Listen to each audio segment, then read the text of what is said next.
Assalamualaikum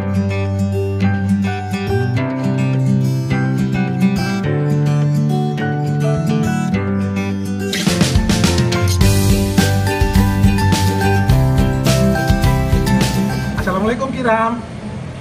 Kiram, ini apa? Itu jeruk. Ini jeruk Bali.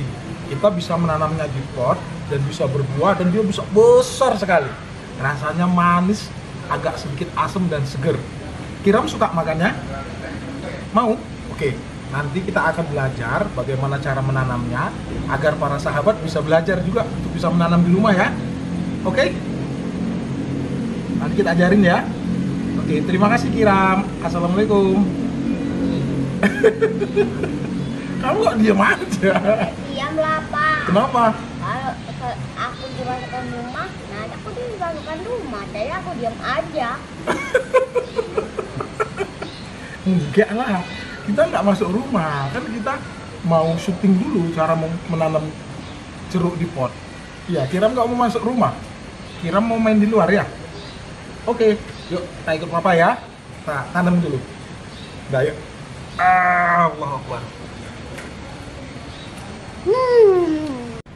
Assalamualaikum sahabat. Kita akan langsung praktek bagaimana cara menanam jeruk Bali baik di pot ataupun kita juga bisa sebenarnya menanamnya di polybag ya.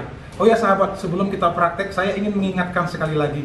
Jadi memang saya menyarankan tanaman jeruk ini sebaiknya kalau yang ingin baru mulai menanam tanaman buah di pot, silahkan menanam tanaman jeruk ini. Karena tanaman jeruk itu, baik dia misalnya seperti ini ya, jeruk kesturi, atau seperti ini jeruk dekopon ya. Jeruk dekopon kan sekarang yang lagi naik daun nih, harganya mahal sekali. Nah, maupun jeruk jenis apa saja, menurut saya ini merupakan tanaman yang paling saya rekomendasikan kalau baru mulai menanam. Karena ini sangat gampang ditanam, dan rajin berbuah dan tidak sulit perawatannya. Nah, kita langsung praktek saja.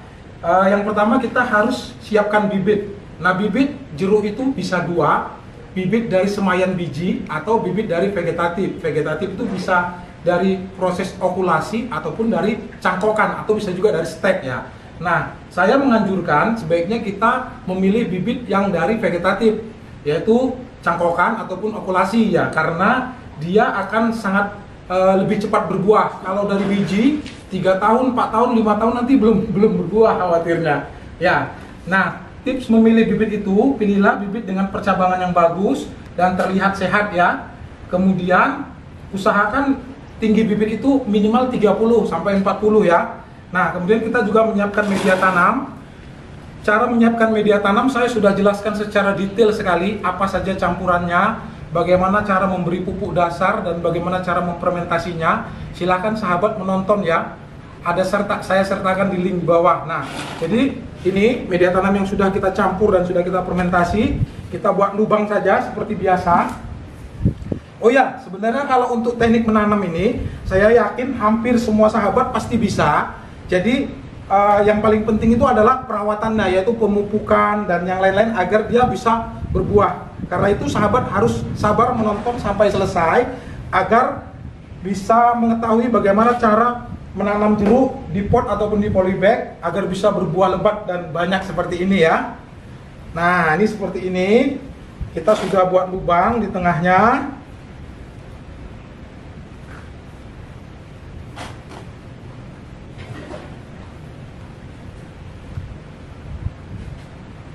Nih sahabat bisa lihat ya, kurang lebih seperti itu lubangnya.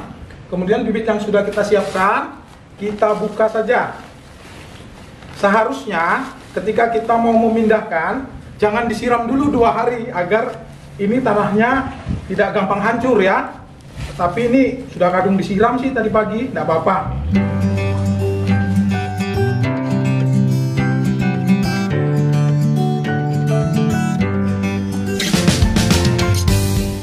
Dan kita tambahkan media tanam.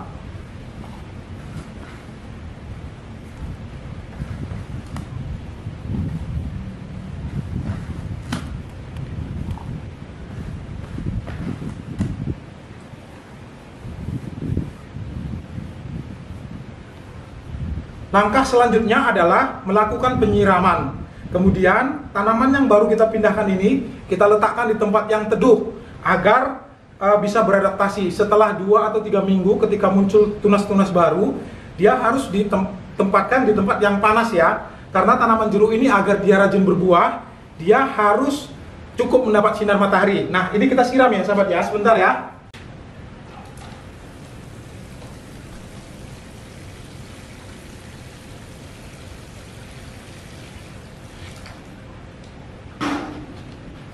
Sahabat, ada beberapa perawatan yang saya pikir sahabat harus mengetahui bagaimana cara membuat tanaman jeruk yang kita tanam itu agar rajin berbuah ya. Walaupun dia kita tanam di pot ataupun di polybag. Nah, yang pertama adalah masalah penyiraman. Tanaman jeruk ini tidak terlalu suka akan banyak air. Jadi dia penyiraman sebenarnya cukup 3 hari atau 4 hari sekali. Tetapi kalau baru ditanam memang kita perlu juga menyiramnya setiap sehari sekali atau 2 hari sekali. Tetapi kalau dia sudah beradaptasi, sudah bagus, dia cukup 3 atau 4 hari sekali agar dia sehat dan lebih cepat berbuah. Itu yang pertama. Kemudian yang kedua adalah masalah pemangkasan. Nah, saya sudah menjelaskan tentang pemangkasan. Harusnya kita membentuk tajuk itu 13927. Saya sudah menjelaskan secara lengkap di video bagaimana cara agar tanaman berbuah ya. Jadi misalnya seperti ini. Ini cabang utama ini kan, misalnya kan cabang pertama ini 1 ya. Nah, kita pertahankan 3 aja. Ini 1, 2, dan 3. Cabang-cabang yang lain kita bunuh ya. Nah, gitu. Nanti cabang ini nanti kita juga pertahankan 3 saja. Demikian seterusnya. Jadi setiap satu cabang itu dia hanya meneruskan 3 cabang. Dengan cara begini biasanya akan terbentuk pohon dengan tajuk yang bagus dan gampang berbuah ya. Itu adalah pemangkasan. Kemudian jangan lupa juga kita juga harus selalu membersihkan gulma-gulma yang tumbuh di sekitar pohon agar pohon tersebut tidak bersaing nutrisi ya. Nah, pemangkasan juga perlu kita lakukan pada cabang-cabang tanaman yang mati dan rusak agar muncul tunas baru ya. Seperti ini supaya bagus, nanti bisa kita buang saja tunas-tunas yang sudah nggak produktif agar bisa muncul tunas baru ya. Nah, kemudian yang paling penting adalah pemupukan. Sebenarnya pemupukan itu banyak sekali versinya, tetapi saya ingin memberitahu yang kita lakukan di sini dan berhasil.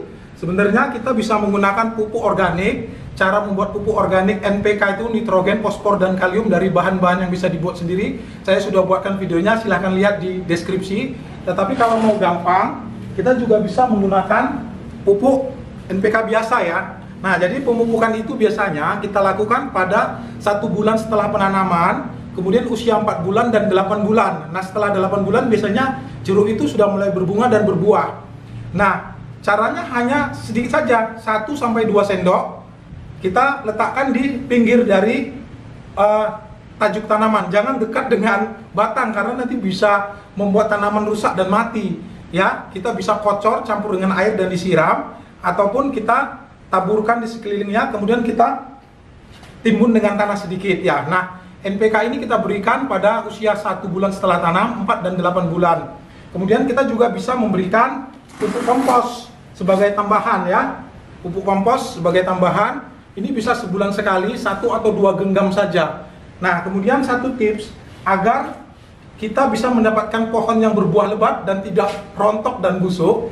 Sebenarnya sudah ada videonya, tetapi saya ingin memberitahu yang agak lebih detail agar para sahabat tidak bertanya-tanya lagi. Karena kan selalu bertanya, Pak, bagaimana mereknya, ya, merek pupuk agar buahnya tidak rontok. Jadi kuncinya selain kita memberikan NPK tadi, ya, kalau bisa sih sebenarnya pada fase yang sudah seperti ini, kita pilih NPK yang unsur P dan K-nya tinggi, misalnya NPK profesional. Tetapi kalaupun misalnya tidak ada, NPK biasa pun sebenarnya sudah bisa. Kemudian yang kedua, berikan pupuk kalsium. Ini penting sekali, karena kalau tanaman kurang kalsium, selain tanamannya nanti akan kelihatan daunnya kering-kering, kuning dan rusak dan bisa mati, bunga-bunga dan buah-buah yang terbentuk juga bisa rontok. Nah, contoh pupuk kalsium itu ada super kalsium, ada kalsium Pak Tani, kalau dari Merauke itu ada Kalnit mereknya, ada juga pupuk cantik ya. Itu bisa dikasih sama sekitar setengah atau 1 sendok saja, diberikan di sekitar tajuk ya, sekitar 1 bulan sekali sudah cukup kalau pada masa berbunga seperti ini. Saya pikir itu aja. Oh ya, satu lagi. Ini tips terakhir dan mungkin akan penting untuk para sahabat ketahui adalah penanganan hama. Nah, sebenarnya kan tanaman jeruk ini jarang ya terkena hama, tetapi yang kadang-kadang bisa menyerang itu adalah ulat. Nah, ini bisa kita atasi dengan memberikan pestisida organik. Misalnya seperti yang sudah kita buatkan videonya, silahkan lihat di link deskripsi, yaitu campuran antara tembakau, bawang merah, bawang putih, dan cabai rawit ya. Itu bisa kita buatkan. Ataupun kalau kita mau membeli yang kimia, yang untuk ulat itu macam-macam. Bisa bahan aktif dimetoat atau macam-macam lah. Boleh dilihat di toko pertanian, tanya aja, insektisida pasti ada. Tetapi saya ingin menjelaskan tentang salah satu penyakit yang mungkin sering dialami oleh para pecinta tanaman pada tanaman jeruk, di mana jeruknya itu nanti akan keluar cairan seperti madu, seperti getah. Nah, lama-kelamaan nanti batangnya menjadi rusak, patah, dan pohonnya mati. Itu penyakit adalah diplopia namanya. Nah, itu penyakit akibat jamur, dan ini disebabkan biasanya karena lingkungan yang tidak terlalu bersih. Misalnya kita jarang membersihkan. Jadi pencegahannya kita harus rajin membersihkan sekitar pohon. Kemudian kalau kita melakukan pemangkasan, alat ini harus steril karena biasanya penyebab penyakit jamur yang sering disebut dengan penyakit deglok itu ya. Artinya keluaran seperti apa itu? Seperti cairan getah lah pada batangnya itu biasanya karena kita melakukan pemangkasan atau luka dengan alat yang tidak steril. Karena itu usahakan kalau kita memangkas, ini harus dibersihkan gunting-gunting kita. Nah, cara penanganannya, batang-batang yang terkena, yang rusak, yang mati, kita potong, kita buang, dan kita bakar. Kemudian kalau dia misalnya terkena batang utama sih memang sulit kita untuk menolongnya. Tetapi mungkin ada satu cara yang bisa kita lakukan, yaitu dengan memberikan anti jamur atau fungisida dengan bahan dasar tembaga atau kuprum, misalnya kuproxat. Nah, nanti akan saya lihatkan di videonya contoh dari fungisida kuproxat tersebut. Ini bisa diberikan pada penyakit busuk pada batang jeruk. Nah, saya pikir itu saja mungkin yang bisa saya jelaskan. Kalau misalnya ada yang masih kurang jelas dari video ini, silahkan ditanyakan di kolom komentar. Dan para sahabat yang ingin bisa ikut memiliki bibit-bibit jeruk yang misalnya sudah siap tanam dan sudah berbuah atau berbunga, bisa menghubungi kita. Kita akan bantu hubungkan dengan petani yang ada di Desa Seremban di Kota Madya Binjai. Nanti mungkin harganya kalau sudah berbuah seperti ini, kalau saya nggak salah sekitar 50.000 ya. Saya mohon maaf kalau saya keliru, tapi kurang lebih seperti itu. Terima kasih karena sudah menyaksikan video ini sampai selesai. Semoga bermanfaat. Saya ucapkan Assalamualaikum warahmatullahi wabarakatuh.